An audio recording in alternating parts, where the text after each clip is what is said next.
Circle का थोड़ा सा बेसिक समझते हैं। कैसे, अगर आपको कहा जाए एक सर्कल और एक लाइन बनाओ तो आप 3 तरीके से बनाएंगे। कैसे, या तो आप ऐसे बनाएंगे, या फिर हो सकता है आप ऐसे बनाएं, या फिर हो सकता है आप ऐसे बनाएं, है ना। ये 3 ही वेज हैं और कोई वेज नहीं है सर्कल की लाइन बनाने का, ठीक है। ये जो 2 पॉइंट में मिलकर जाती है दैट इज कॉल्ड सीकेंट, इसी लाइन को हम सीकेंट कहते हैं।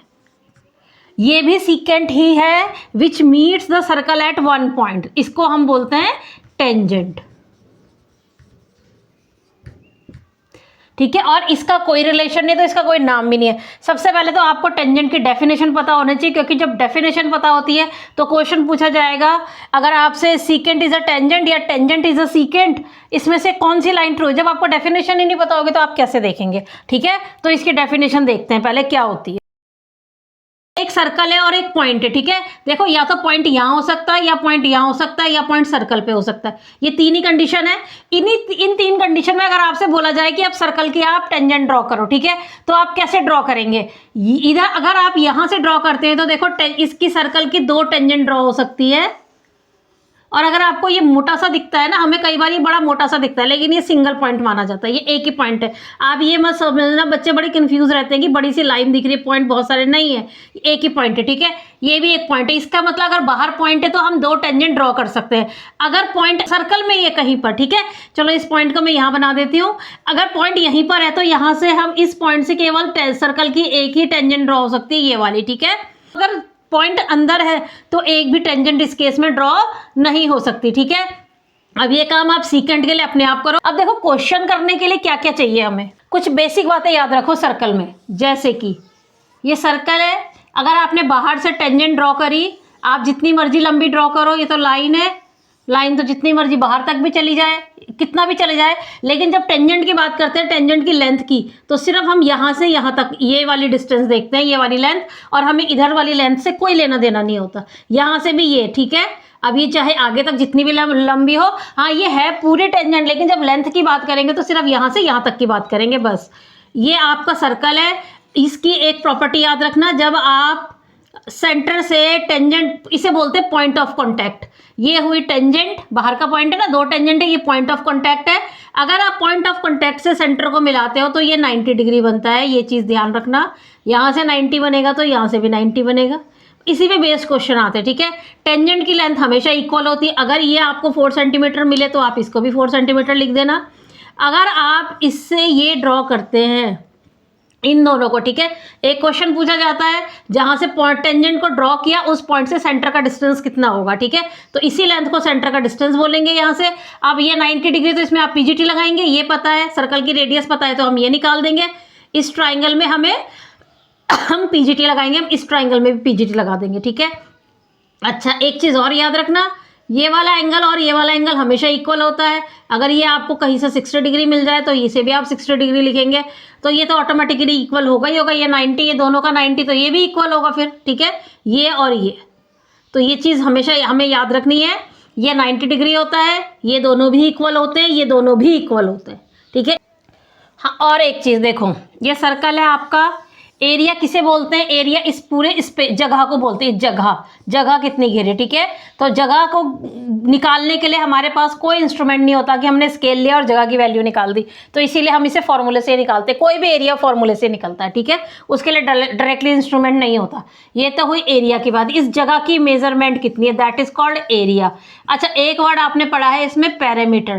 पैरामीटर क्या होता है, पैरामीटर या फिर सर्कमफ्रेंस बोलते हैं इस केस में, ठीक है। सर्कमफ्रेंस क्यों बोलते हैं, क्योंकि हम इसको, ये कैसा है, आपके स्केल से आप नाप नहीं सकते इसे। तो सर्कमफ्रेंस का क्या मतलब है, सर्कमफ्रेंस बोलेंगे हम इसको, सर्कमफेरेंस। इसका मतलब है, देखो, अगर आपके हाथ में एक थ्रेड हो ना, आपने हाथ में धागा लिया और आपने सपोज इस पॉइंट से धागा रखा, इसके ऊपर आप धागा रखो, एक ऐसे करके, ऐसे ऐसे ऐसे ऐसे करके एक थ्रेड रखो, यहाँ तक ले आओ। अब आप उस धागे की मेजरमेंट नाप लो, तो उस लेंथ को, वो जो लेंथ आती है वो सर्कमफ्रेंस होता है, ठीक है। इसीलिए जो सर्कमफ्रेंस की यूनिट होती है वो मीटर, सेंटीमीटर ये होते हैं, क्योंकि वो सिंपल आपकी लेंथ है, ठीक है, उस धागे की लंबाई है। और जो आपका एरिया होता है ये मीटर स्क्वायर, सेंटीमीटर स्क्वायर, जो, ठीक है, जो भी आपको यूनिट दे रखी है उसमें होता है, क्योंकि ये स्पेस है। हम स्पेस दोनों तरीके से देखेंगे, लेंथ में भी और ब्रेथ में भी। अच्छा, अब इसके एरिया का फॉर्मूला होता है पाई आर स्क्वायर। बस ये दो फॉर्मूले आपने याद रखने हैं। और इसके सर्कमफ्रेंस का फॉर्मूला होता है 2 पाई आर। तो अगर सेमी सर्कल होगा, ठीक है, अब इसका सर्कमफ्रेंस कितना होगा? आप उसी धागे को सोचो, अगर आपने उस धागे को नापना है तो अब क्या होगा सेमी सर्कल का? 2 पाई आर अपॉन 2, इसका हाफ हो जाएगा, यानी कि पाई आर बचेगा। तो ये छोटी छोटी चीज़ें तो हमें खुद करनी पड़ेंगी। अच्छा, अगर ये केस दे रखा है, अब इसका सर्कमफ्रेंस आपसे पूछा है तो आप कैसे निकालेंगे? ये सेमी सर्कल, अब इसकी इस बार आपको इसमें डायमीटर भी ऐड करना पड़ेगा। जो भी आपको रेडियस दे रखी थी, अब डायमीटर उसका डबल भी आप इसमें ऐड करेंगे, तब इस पूरी शेप का सर्कमफ्रेंस निकलेगा, यानी कि पाई आर प्लस 2r, या फिर d बोल लो इसे या 2r बोल लो, ठीक है। अच्छा, सेमी सर्कल का एरिया कितना होगा? जब इस पूरे का एरिया, इस जगह की मेजरमेंट है ये, जब इस पूरे जगह की मेजरमेंट पाई आर स्क्वायर है, तो आधे की मेजरमेंट कितनी होगी? पाई आर स्क्वायर बाय 2, ठीक है।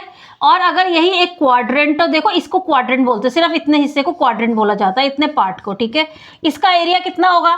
अगर आपको ऐसे करके कोई शेप मिले, इसका एरिया कितना होगा? जब पूरे का पाई आर स्क्वायर होता है, जगह की मेजरमेंट है ना, तो इसका कितना होगा? 1/4 ही तो होगा।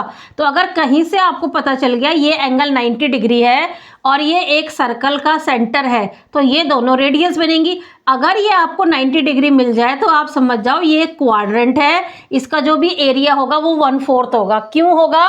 क्योंकि जब आप सर्कल में ऐसे एंगल बनाएंगे तो ये चारों 90 90 90 90, तो ऑब्वियसली इसका जो एरिया होगा, जो जगह की जो मेजरमेंट होगी, पाई आर स्क्वायर कंप्लीट की है, तो इस इतने की कितनी हो जाएगी इसकी? पाई आर स्क्वायर बाय 4, ठीक है।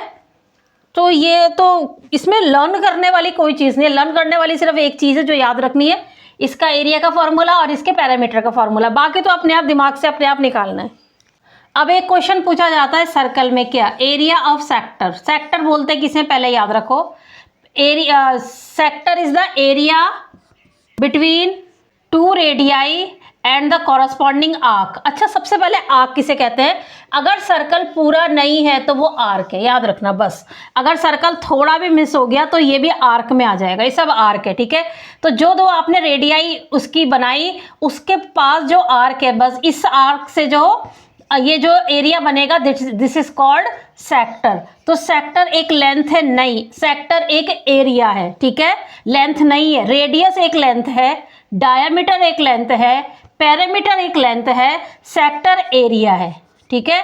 अच्छा, सेगमेंट किसे कहते हैं? देखो, सेक्टर हो गया आपका रेडियस और कॉरस्पॉन्डिंग आर्क के बीच में, और जो आपका सेगमेंट होता है वो आप कोई एक कॉर्ड बनाओ। कॉर्ड किसे कहते हैं? इसे कॉर्ड कहते हैं, ठीक है। ये कॉर्ड, एक आपने कॉर्ड बनाई और उसकी जो कॉरस्पॉन्डिंग आर्क होगी, यानी कि ये वाली आर्क, इनके बीच का जो एरिया हो गया, दैट इज कॉल्ड सेगमेंट। इसे सेगमेंट बोला जाता है, ठीक है। तो सेगमेंट भी एरिया है, सेक्टर भी एरिया है, ये लेंथ नहीं है, ठीक है। अच्छा, अब इसका फॉर्मूला क्या होगा? आप देखो, कंप्लीट आप सर्कल का फॉर्मूला होता है पाई आर स्क्वायर, है ना। एरिया का फॉर्मूला ये है आपका। तो सिर्फ सेक्टर का कितना होगा? इतना इतना एंगल हमें पता चल जाए तो थीटा अपॉन 360, यही तो होगा। कंप्लीट का कितना होगा? देखो, इस थीटा को अगर मैं 360 रखूं, अगर मुझे पूरे का निकालना है तो 360 अपॉन 360 हो जाएगा, पाई आर स्क्वायर। अगर कंप्लीट एरिया निकालना, अगर ये एंगल पूरा कर दिया जाए यहाँ से यहाँ तक, ठीक है, तो इससे ये कैंसिल, पाई आर स्क्वायर बचा। तो किसी भी फ्रैक्शनल पार्ट को हम कैसे निकालते हैं? किसी भी केस में ऐसे ही तो निकालते हैं, इतने इतने एरिया का, इतने इतने पोर्शन का फ्रैक्शन ले लिया, उसको कंप्लीट से मल्टीप्लाई कर दिया, ठीक है। तो थीटा अपॉन 360, ये इसका एरिया निकल जाएगा। ये थीटा क्या है? ये थीटा ये वाला एंगल है, ये वाला एंगल, ठीक है। तो अगर ये वाला एंगल हमें मिला है, सपोज ये एंगल हमें 60 डिग्री मिला है, तो अगर हमें इसका एरिया निकालना तो हम क्या करेंगे? 60 upon 360 into pi r square. अब रेडियस आपको मिलेगी, ठीक है। तो बस इससे ज़्यादा सर्कल में कुछ है ही नहीं। बहुत सर्कल में तो बहुत ज़्यादा बेसिक है आपका, 10th में तो कुछ है ही नहीं, बहुत बेसिक है 10th तो आपकी। एक क्वेश्चन और देख लेते हैं एनसीईआरटी का, याद रखिए वहाँ पर कोई क्वेश्चन पढ़ने नहीं आएगा आपके लिए। क्वेश्चन में क्या करेंगे? पहले तो आप ये याद रखो, AD प्लस AD और BC आपको निकालना है, तो आप मार्क कर दो, ठीक है। क्वेश्चन मार्क यहाँ लगा देते हैं और यहाँ लगा देते हैं ताकि हमें याद रहे, और ये हमें गिवन।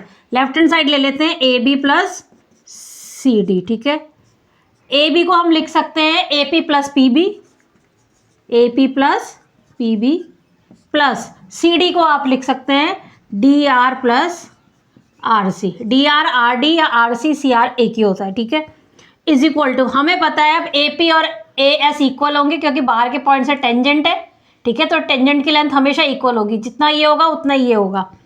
तो A P is equal to A S plus B. ये हमने करा क्यों, देखो, क्योंकि हमें ए डी की तरफ जाना है। अब हमें ए डी, हमें ऐसा कुछ लेके आना है जिससे हमारा ए डी बनता चला जाए।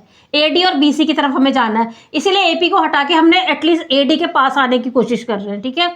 ए एस और पी बी को आप लिख सकते हैं बी क्यू बी। वही काम हमने करना है किसके संग, यहाँ पे कोशिश करना है कि हम किसकी तरफ चले, बी सी की तरफ चलते चले जाएं। प्लस डी आई, ये वाली जो लेंथ होगी वो डी एस के बराबर होगी, ठीक है। हमें ए डी की तरफ आना है। प्लस और आर सी को हम लिख सकते हैं R C will be equal to C Q. हो गया आपका। अब थोड़ा दिमाग थोड़ा सा लगाना पड़ेगा। देखो ए एस प्लस डी एस, ये इन दोनों का जो कॉम्बिनेशन था वो क्या बन गया हमारा ए डी, प्लस इन दोनों का जो कॉम्बिनेशन था वो क्या बन गया हमारा बी सी। ये दोनों मिलके बन गए P C is equal to right hand side. Prove. देखो क्वेश्चन नंबर 8 समझते हैं। देखो जब क्वेश्चन ने बोला square shaped grass field, square की प्रॉपर्टी याद रखनी पड़ेगी कि इसके जो एंगल होते हैं, चारों एंगल 90 डिग्री के होते हैं।